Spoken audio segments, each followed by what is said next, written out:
For my presentation this week, I am going to talk about Arvo Pärt and his Magnificat. Arvo Pärt was born on September 11th in 1935. Arvo Pärt has a pretty extensive work collection. He is an Estonian composer. Here are examples of some of his CDs that he has out currently. His works include film scores, piano and organ works, choral orchestral works, and unaccompanied choral works. For all intents and purposes for this presentation, we're going to focus on his unaccompanied choral works. In Pärt's early life, he studied composition at the Tallinn State Conservatory. After taking a composition class, he worked as a sound engineer for Estonian radio, which is pretty important and very common in Estonia. Due to political forces, his family was forced out of Estonia in 1980. He moved to Vienna and then Berlin, where he stayed for 30 years, and he finally returned to Estonia in 2010. Pärt studied composition with Harry Otsa at the Tallinn Conservatory. He played oboe, percussion, and piano in the Soviet Army from 1954 to 1956. Then he studied with Veljo Tormis and Heino Eller. And this picture that I found he's his third-year student with Heino Eller in 1960. As a young composer, he experimented with avant-garde techniques and the 12-tone serial compositions. He was the first Estonian composer to do so. Two of his works, Necrolog and Perpetuum mobile, are two early works that brought Pärt recognition in Western music circles.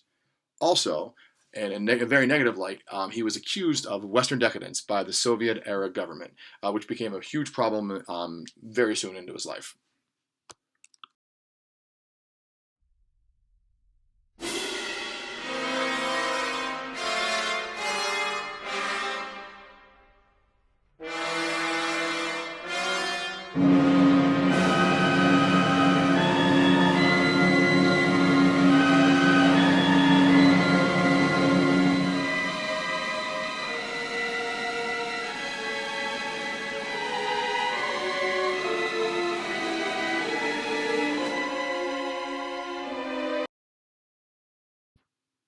This work, the Credo in Iesum Christum, is the last of his quote-unquote early works written in 1968. This is a huge turning point in Pärt's life.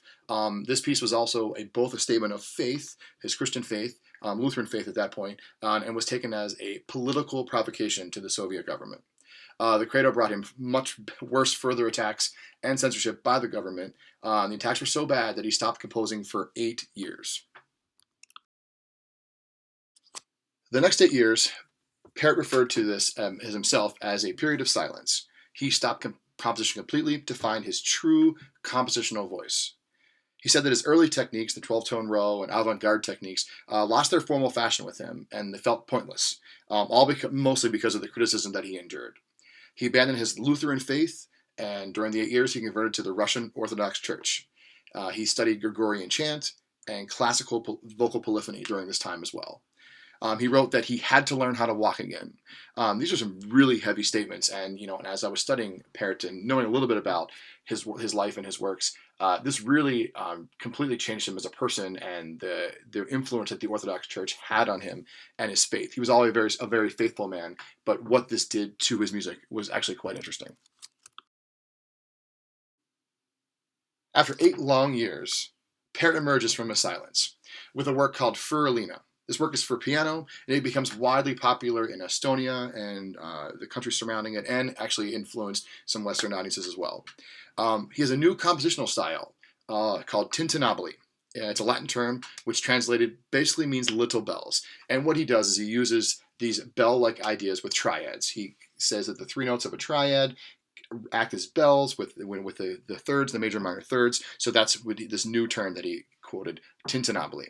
What you will hear in this is an extreme reduction of sound materials and a limitation to just the essential. So just the elements, the bare bones of just the notes of the triad. Please listen to the first few measures of Furulina, and I think you'll understand exactly what I'm talking about.